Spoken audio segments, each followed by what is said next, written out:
It's 1943, and the world is still at war. But here in Houston, on 203 Brannard Street, our community makes history by opening the Home for the Aged Sons and Daughters of Israel, a haven where 14 residents find new lives filled with warmth, friendship, and ensured traditional religious observance.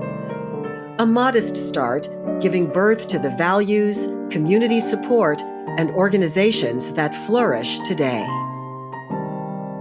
My involvement with 7 Acres started with my father. When he came to Houston, became very friendly with Reverend Clyde Verheiden. And Clyde started the Good Samaritan Foundation, which raises private monies to sponsor nursing students. He realized that we were very short of nurses. And through that friendship, Clyde got involved with 7 Acres. When Dad was so interested in the success of 7 Acres, I naturally just moved in that direction. I'm the president of the board once. I've been on the board for over 40 years. And I just feel it's my obligation to continue that to my family and to the community and to the elderly. Decade number 2. The home continues to flourish just as Houston is expanding. We move into our new home on Chimney Rock, our family growing from 31 residents to 98. We remodel 3 times and then have another growth spurt. The turbulent 60s, life in America and Houston undergo a transformation. The times they were a-changin'. Leaders of the home respond to the community's emerging needs with generosity and foresight, opening the Pauline Stern Wolf Adult Daycare Center on the west end of the campus. When the 70s roll around, the space program is well underway, America having already landed on the moon. And in our town, a host of major corporations are choosing Houston as the perfect location for their companies.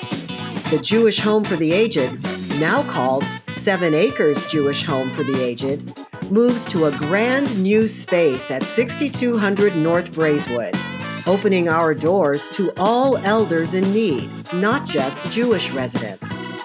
We build the Jake Davidson Sukkah, create the Kagan Rudy Park, expand the Braeswood building, and open the Harry and Trudy Battlestein wing, along with the Jake Oshman wing.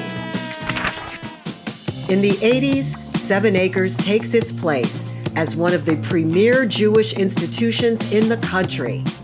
From the artwork on the walls, to the wonderful traditional menu, to the religious observances for the faithful, to the welcoming of new residents, 7 Acres reflects the best of our heritage. Malcolm Slateco is appointed executive director in 1986. We established the Lou Lewis Symposium and the Sadie Levitch Volunteer Auxiliary Workshop, expand our Alzheimer's care and adult daycare, and receive top honors from the Texas Association of Homes and Services for the Aged. In 1993, 7 Acres celebrates its golden anniversary.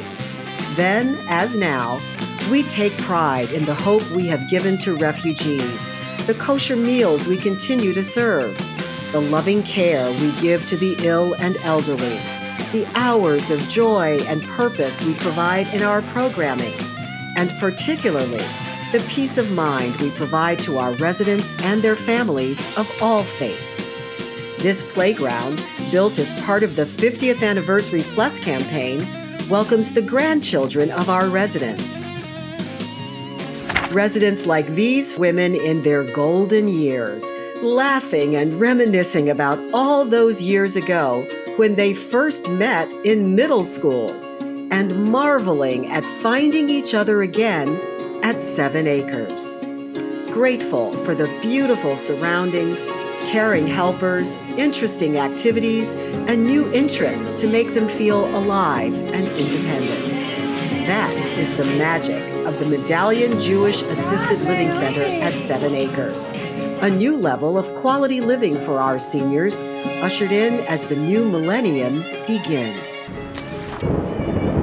Along with the triumphs, the next decade brings challenges, none more daunting than Hurricane Harvey in 2017. The monster storm devastates the Houston area, dumping 50 inches of rain in less than 4 days.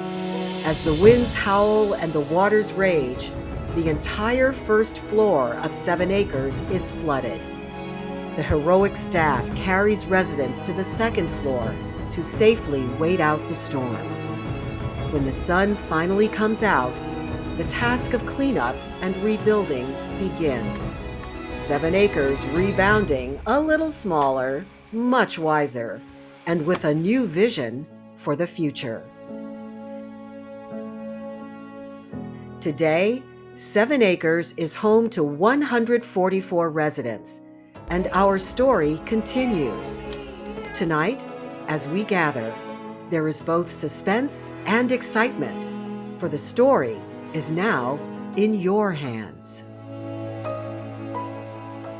As I stand here in front of this mural dedicated by my grandparents, I am filled with the beautiful memories of those who came before us and contributed to making 7 Acres an integral part of our community. My grandmother, Bo Murfish, was on the board of directors at 7 Acres 40 years ago and served as president. Throughout my life, I witnessed the dedication, wisdom, and caring of previous generations. Their steadfast dedication and contributions saved lives, comforted families, and served as a masterclass in community stewardship. Now is the time for a new generation to face the future, understand the challenges that lie ahead, and continue to provide high-quality senior care services to our aging family and community members. Will you stand with us? Will you keep the commandments and preserve our values? The time has come to write your chapter in the book about 7 Acres.